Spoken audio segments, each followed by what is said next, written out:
पर नाव की विशेषता यह है कि नाव तो जल में रहती है पर जल नाव में नहीं आता है, तभी वह दूसरों को पार उतार पाता है केवट। और हमें भी लगता है कि उस नाव से वह परिवार का पालन करता है। आप अपने परिवार में जो धंधा करें वह करते हुए भगवान का स्मरण करें, ठीक वैसे ही जैसे नाव बाहर से गंगा जी में डूबी रहती है और भीतर से बिल्कुल खाली रहती है, इसी तरह हम बाहर से संसार में डूबे रहें और भीतर से खाली रहें, भगवान को पुकारते रहें, तो हमें भगवान के पास नहीं जाना पड़ेगा। एक दिन भगवान हमारे घाट पर आ जाएंगे, हमारे पास आ जाएंगे।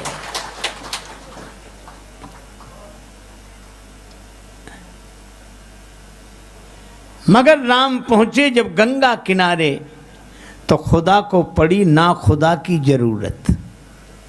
भगवान को केवट की जरूरत पड़ी, ना खुदा, केवट को बोलते हैं। राम जी सुमंत जी को लौटा रहे हैं। तुलसीदास जी कहते हैं बरवस राम सुमंत पठाए, बरवस राम सुमंत पठाए, सुरसरी तीर आप तब आए, सुरसरी तीर आप तब आए, सुरसरी तीर आप तब आए। भगवान गंगा जी किनारे आए और भगवान ने आकर केवट से नाव मांगी। तुलसीदास जी कहते हैं मांगी नाव मांगी नाव मांगी नाव। भगवान ने नाव मांगी। निखादराज साथ में हैं, राम जी के मित्र हैं, वो अगर आज्ञा कर देते एक क्या 10 नावें आकर खड़ी हो जाती। पर भगवान ने कहा कि मित्र तुम आज्ञा मत देना, मैं नाव मांगूंगा।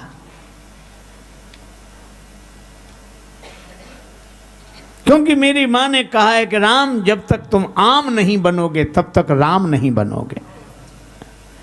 आम आदमी की तरह कठिनाइयों का अनुभव तो करें, आम आदमी की तरह नाव मांगे।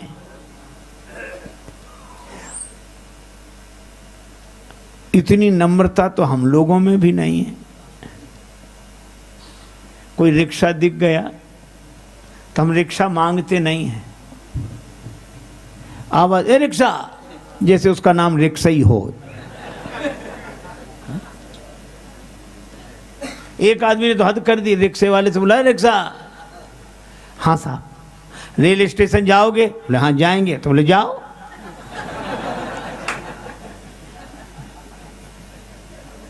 दो आदमी एक रिक्शे पर 2 घंटे बैठे, उतरकर उसे अठन्नी दे दी।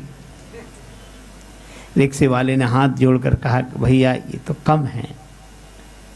दूसरा क्या कहते कम है?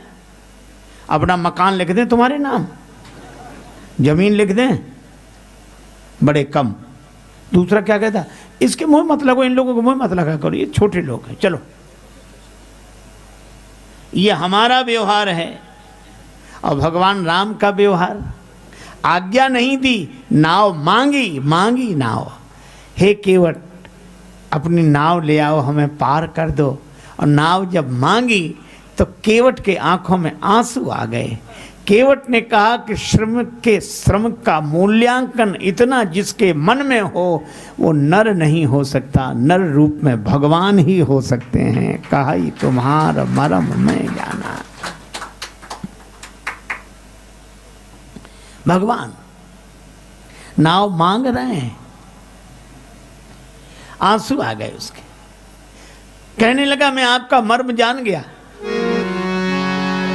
लेकिन नाव नहीं ला रहा हूं। मांगी नाव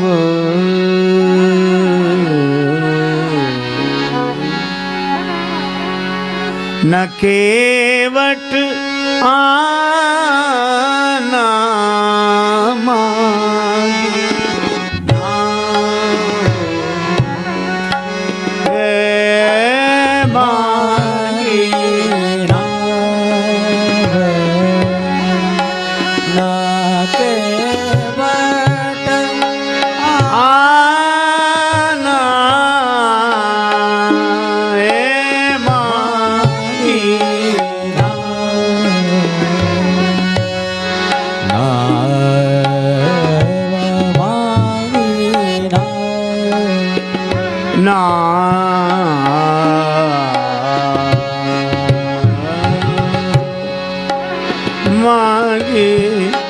नाव मांगी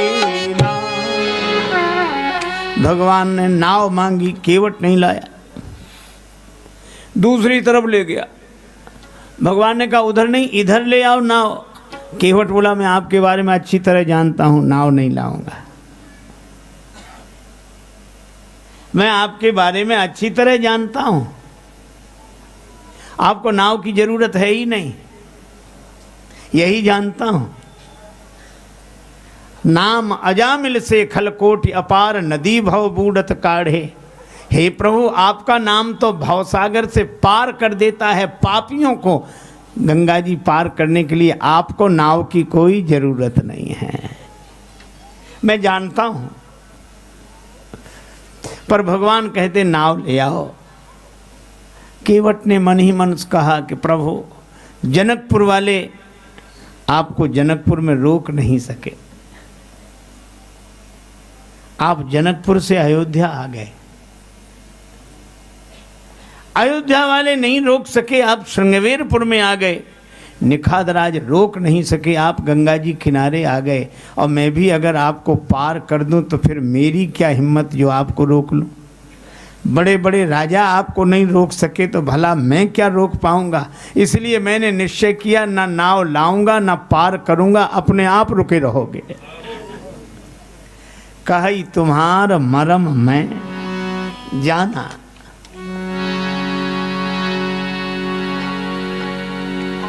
हाँ बोला हम आपके बारे में अच्छी तरह जानते हैं, हम नहीं लाएंगे नाव। ये अच्छी तरह जानना तो और अटपटा लगता है। एक अध्यापक ने अपने विद्यार्थी से कहा कि तुम्हारे पिता हमसे 5,000 रुपये उधार लें 3 रुपये प्रति सैकड़ा ब्याज की दर से, तो 6 महीने बाद कितना लौटाएंगे, हिसाब लगा के बताओ। विद्यार्थी बोला सर 1 नया पैसा नहीं।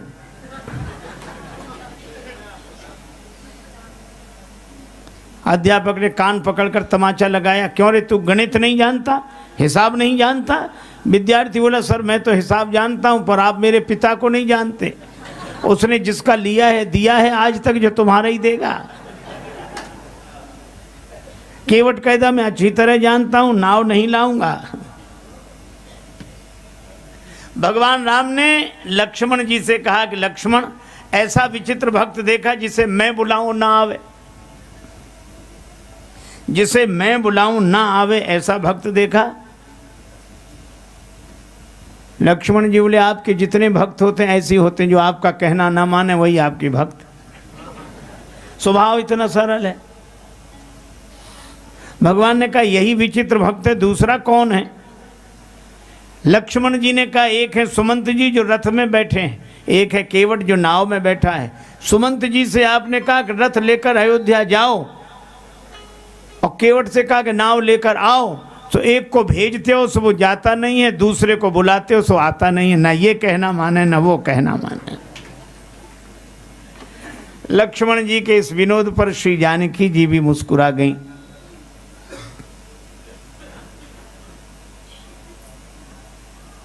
पर राम जी तो जयति वचन रचना अति नागर, वचन रचना में परम प्रवीण हैं श्री राम जी।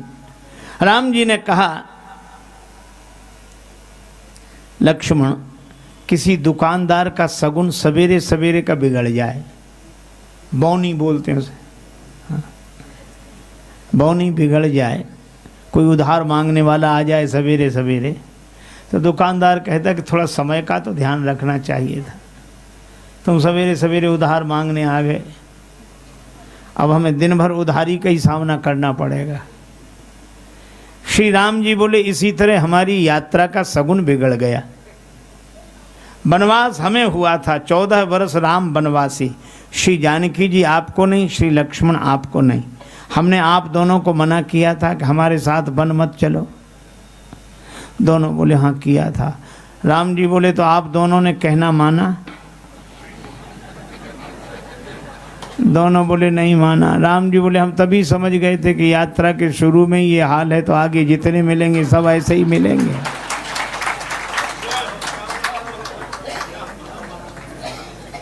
आगे जितने मिलेंगे सब ऐसे ही मिलेंगे, जो कहना ना माने। पर एक बात है, आप लोगों ने हमारा कहना नहीं माना, क्यों? आप हमारे प्रेमी हो, और केवट अगर कहना नहीं मान रहा है तो ये भी प्रेमी ही होगा, प्रेमी होगा। लक्ष्मण जी बोले इसमें प्रेम तो दिख नहीं रहा है।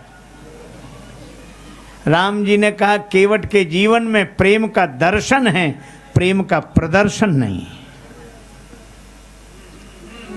ठीक है प्रभु आप ही बात करो इससे। तो भगवान कह रहे हैं क्यों नहीं ला रहे हो नाव?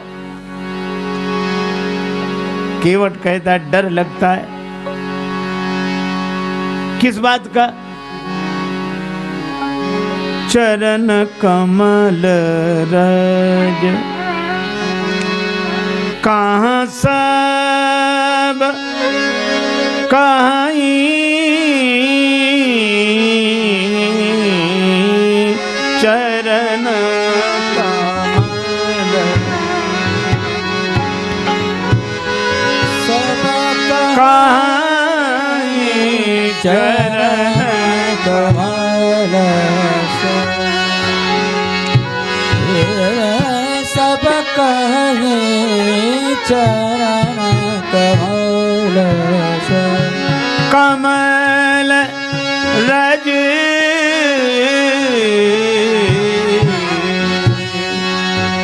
रज कहाँ सब कहीं, चरण कमल रज कहाँ सब कहे चरण कमल रज मानुष करनि मूरि कछुआई, चरण चरण चरण कमल। आपके चरण कमलों की धूल में मनुष्य बना देने की शक्ति है। प्रमाण? केवट बोला छुअत शिला भई नारी सुहाई। आपने शिला को चरण छुला दिए, वो नारी बनकर प्रकट हो गई, आकाश में उड़ गई।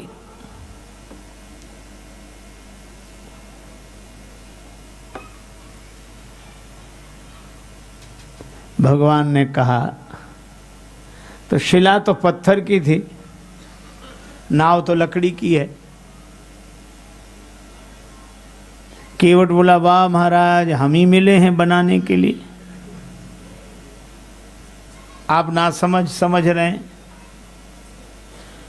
पाहन ते बन बाहन काठ को कोमल है, जल उखाई रहा है। ये तो लकड़ी की नाव है, इतने दिन से पानी में पड़ी है। पत्थर की शिला जब नारी बन गई तो इसे तो बनने में देर नहीं लगेगी। अच्छा एक बात बताओ, तुम्हारी नाव जड़त्व से मुक्त हो जाएगी, पार करने वाली खुद पार हो जाएगी।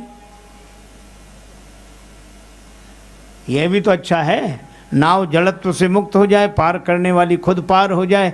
केवट बोला नहीं महाराज, नाव अगर नारी बनेगी तो घर में बैठेगी, घाट पर नहीं रहेगी।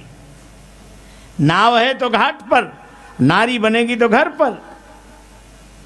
तो जो घर में पहले से बैठी हुई है उसे कैसे समझाएंगे?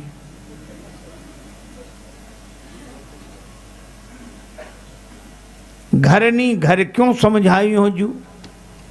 नाव नारी बनेगी यहाँ, और पत्नी ने देखा नहीं, वो मानेगी नहीं, वो तो कहेगी कि नाव बेचकर दूसरा विवाह करके लाए हो।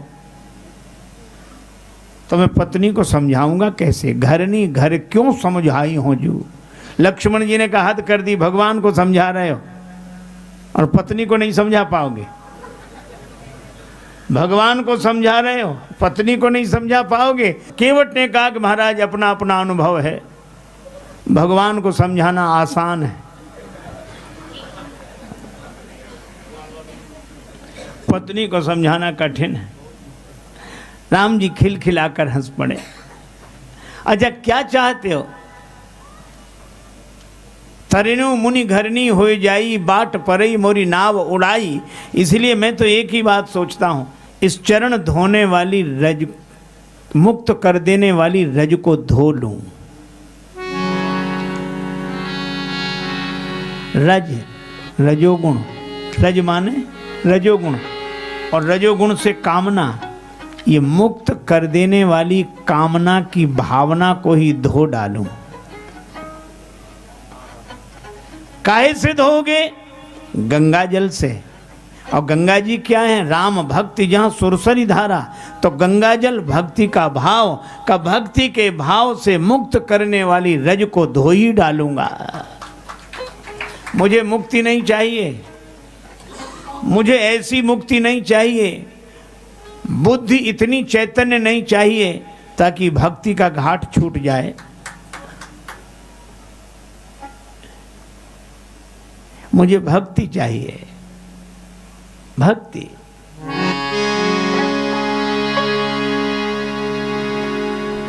इसलिए इस रज को धो डालूंगा। इसीलिए का सगुण उपासक मोक्ष न लेहि, सगुण उपासक मोक्ष न लेहि, सगुण उपासक मोक्ष तिन कहाँ राम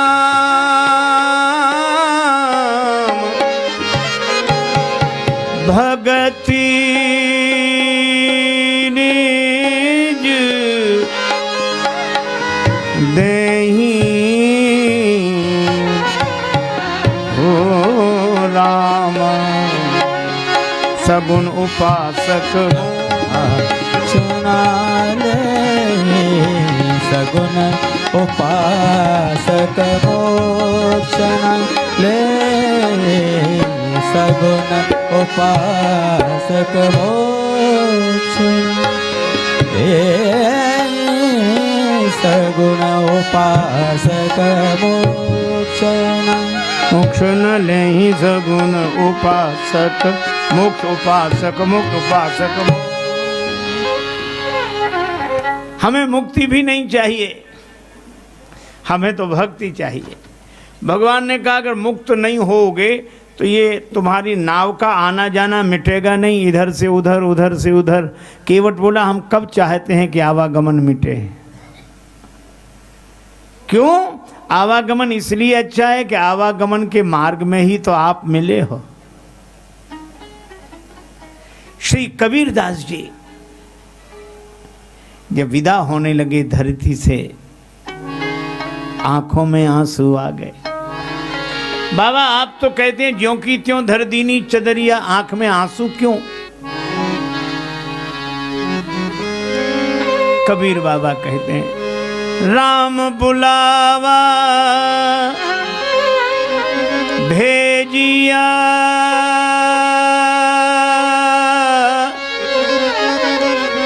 दिया कबीरा रोए, जो सुख साधुन संग में, सो बैकुंठ न हो। मान लो मुक्ति हुई तो घर परिवार संसार तो छूटेगा, पर बोलो वृंदावन भी छूटेगा कि नहीं? बिहारी जी छूटेंगे, वृंदावन छूटेगा, हाँ? अयोध्या छूटेगी, चित्रकूट छूटेगा, जनकपुर छूटेगा। इसलिए भक्त कभी मुक्ति नहीं चाहता। भक्त तो कहता कहा करूं वैकुंठ जाए, कहा करूं वहाँ न जशोदा, वहाँ नहीं नंदन, वहाँ ना जसोदा, वहाँ नहीं गोपी ग्वालना गाये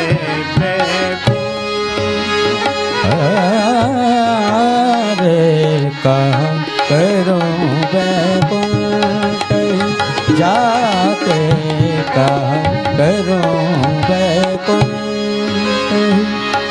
जाए, कहा ब्रज तज मेरी जाए बलाए, कहा करूं वैकुंठ ही वैकुंठ ही वैकुंठ। वृंदावन छोड़ के कहीं जाने का मन नहीं होता। हाँ, सब जगह से वृंदावन आने का मन होता है।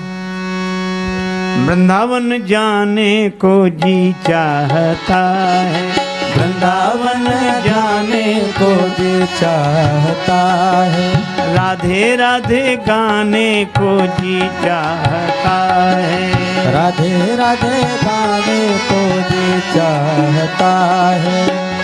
वृंदावन में बांके बिहारी, वृंदावन में बांके बिहारी, नैना लड़ाने को जी चाहता है, नैना लड़ाने को जी चाहता है।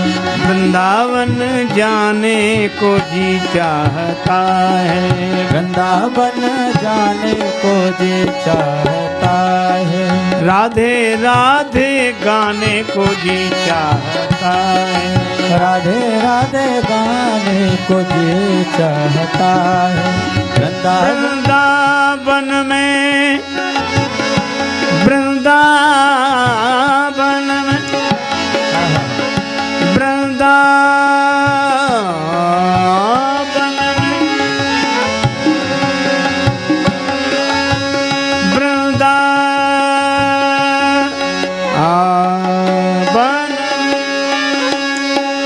जमुना महारानी, वृंदावन में जमुना महारानी, गोता लगाने को जय हो। जी चाहता है, गोता लगाने को जी चाहता है। वृंदावन जाने को जी चाहता है, वृंदावन जाने को जी चाहता है, वृंदावन जाने को जी चाहता है। भक्त बार बार वृंदावन आना चाहता है। हे भगवान, हमें अगर मनुष्य बनाओ,